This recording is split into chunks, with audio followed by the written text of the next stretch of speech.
आप सभी को प्रभु यीशु मसीह के नाम में जय मसीह की। तो आइए आज हम जानेंगे आत्मा कलीसिया से क्या कहता है। भजन संहिता 69 अध्याय। हे परमेश्वर, मेरा उद्धार कर। मैं जल में डूबा जाता हूँ, मैं बड़े दलदल में धंसा जाता हूँ और मेरे पैर कहीं नहीं रुकते। मैं गहरे जल में आ गया और धारा में डूबा जाता हूँ। मैं पुकारते पुकारते थक गया, मेरा गला सूख गया है। अपने परमेश्वर की बाट जोहते जोहते मेरी आंखें रह गई हैं। जो अकारण मेरे बैरी हैं, वे गिनती में मेरे सिर के बालों से अधिक हैं। मेरे विनाश करने वाले जो व्यर्थ मेरे शत्रु हैं, वे सामर्थी हैं। इसलिए जो मैंने लूटा नहीं, वह भी मुझको देना पड़ा है। हे परमेश्वर, तू तो मेरी मूढ़ता को जानता है और मेरे दोष तुझसे छिपे नहीं हैं। हे प्रभु, हे सेनाओं के यहोवा, जो तेरी बाट जोहते हैं, उनकी आशा मेरे कारण न टूटे। हे इज़राइल के परमेश्वर, जो तुझे ढूंढते हैं, उनका मुंह मेरे कारण काला ना हो।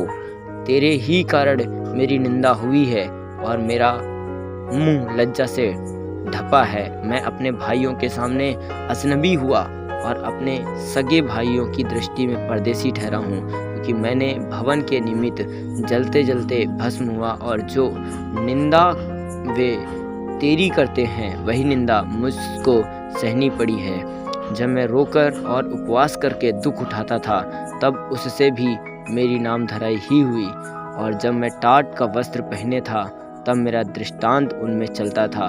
फाटक के पास बैठने वाले मेरे विषय बातचीत करते हैं और मदिरा पीने वाले मुझ पर लगता हुआ गीत गाते हैं। परंतु हे यहोवा, मेरी प्रार्थना तो तेरी प्रसन्नता के समय में हो रही है। हे परमेश्वर, अपनी करुणा की बहुतायत से और बचाने की अपनी सच्ची प्रतिज्ञा के अनुसार मेरी सुन ले। मुझको दलदल में से उबार कि मैं धंस न जाऊं। मैं अपने बैरियों से और गहरे जल में से बच जाऊं। मैं धारा में डूब ना जाऊं और ना मैं गहरे जल में डूब मरूं और ना पाताल का मुंह मेरे ऊपर बंद हो।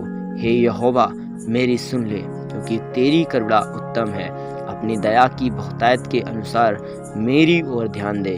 अपने दास से अपना मुंह ना मोड़, क्योंकि मैं संकट में हूँ। फुर्ती से मेरी सुन ले, मेरे निकट आकर मुझे छुड़ा ले। मेरे शत्रुओं से मुझको छुटकारा दे।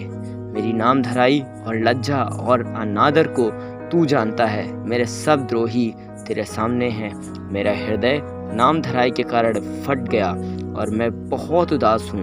मैंने किसी तरस खाने वाले की आशा तो की, परंतु किसी को ना पाया, और शांति देने वाले ढूंढता तो रहा, परंतु कोई ना मिला। और लोगों ने मेरे खाने के लिए इंद्रियान दिया और मेरी प्यास बुझाने के लिए मुझे सिरका पिलाया। उनका भोजन उनके लिए फंदा हो जाए और उनके सुख के समय जाल बन जाए। उनकी आंखों पर अंधेरा छा जाए ताकि वे देख न सकें, और तू उनकी कटी को निरंतर कपाता रहे।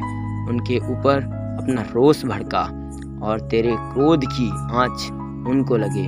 उनकी छावनी उजड़ जाए, उनके डेरों में कोई न रहे, क्योंकि जिसको तूने मारा वे उसके पीछे पड़े हैं, और जिनको तूने घायल किया वे उनकी पीड़ा की चर्चा करते हैं। उनके अधर्म पर अधर्म बढ़ा और वे तेरे धर्म को प्राप्त ना करें।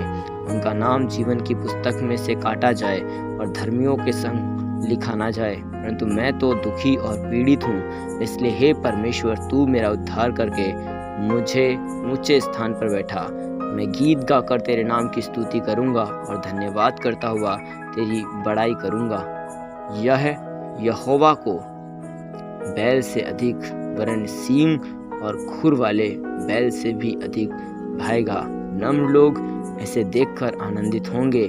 हे परमेश्वर के खोजियों, तुम्हारा मन हरा हो जाए, क्योंकि यहोवा दरिद्रों की ओर कान लगाता है और अपने लोगों को जो बंधुए हैं तुच्छ नहीं जानता। स्वर्ग और पृथ्वी उसकी स्तुति करे और समुद्र अपने सब जीव जंतुओं समेत उसकी स्तुति करे, क्योंकि परमेश्वर सिय्योन का उद्धार करेगा और यहूदा के नगरों को फिर बसाएगा, और लोग फिर वहाँ बसकर उसके अधिकारी हो जाएंगे। उसके दासों का वंश उसको अपने भाग में पाएगा और उसके नाम के प्रेमी उसमें वास करेंगे। जय मसीह की। God bless you. परमेश्वर इस वचन से आप सभी को बहुतायत की आशीष दे। आमीन।